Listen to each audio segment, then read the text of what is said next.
Hello, my name is Michelle Brewster. I'm a clinical nurse specialist at Leicester General Hospital in Urology.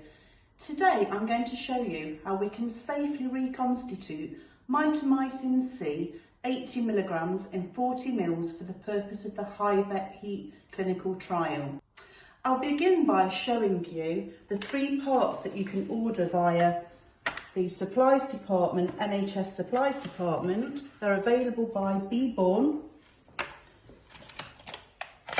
You'll notice that there's actually 4 parts here. For the standard dose of mitomycin hypothermia at 40 mg in 40 ml, we would usually use only 3 parts. But because we can only get mitomycin in 40 mg vials, we therefore have to add an extra vial adapter because it's for single use only and locks onto the vial. We're going to use a 16 gauge drawing up red needle and we're going to attach this to the syringe. I'm then going to take a bag of 0.9 sodium chloride solution. Using the usual method, I'm going to draw up this solution into the syringe at a volume of 40 ml. When I have my 40 ml, I'm going to remove the needle and the bag safely with no risk of sharp injury. And I'm then going to take my syringe adapter lock. That's the orange component.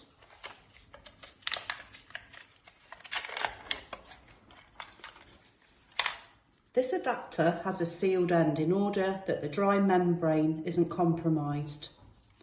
I'm going to attach the Lurlock end onto the Lurlock end of the adapter, safely and tightly in place and no risk of spillage.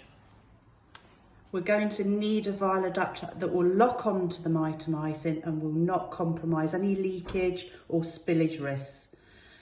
This is a placebo, of course, for the purpose of the demonstration. This has already been put onto the vial safely and neatly. It cannot be removed. It is locked on. So what I'm going to do now is make sure that I don't compromise that dry membrane that's in place, and I'm going to remove the cap off the syringe adapter.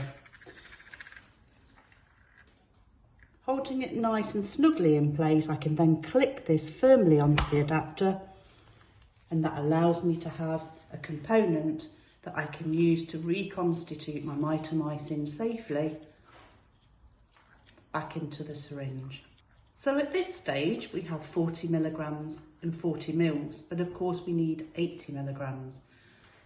I'm therefore going to safely click off the adapter. Again, a sealed component, there's no risk of leakage. I'm going to put my empty adapter to one side, which I'll dispose of into the relevant container, and I'm then going to add the second vial.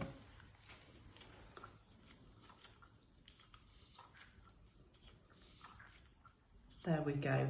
That's my second 40 mg vial, which I have reconstituted to now give us 80 mg in 40 ml into one syringe. The small part component, which is the Lurlock adapter, which is compatible with the Combat BRS giving set import, I'm going to put into place. I'm going to take my giving set, which of course would already be attached to the patient, and I'm going to attach that to the import. Again, a dry membrane, and I'm going to click off my reconstituted medication, attach it very safely in place to the vial. I can then therefore, through my 3-way tap, administer that medication at 80 mg in 40 ml via the Combat giving set into the patient. Obviously then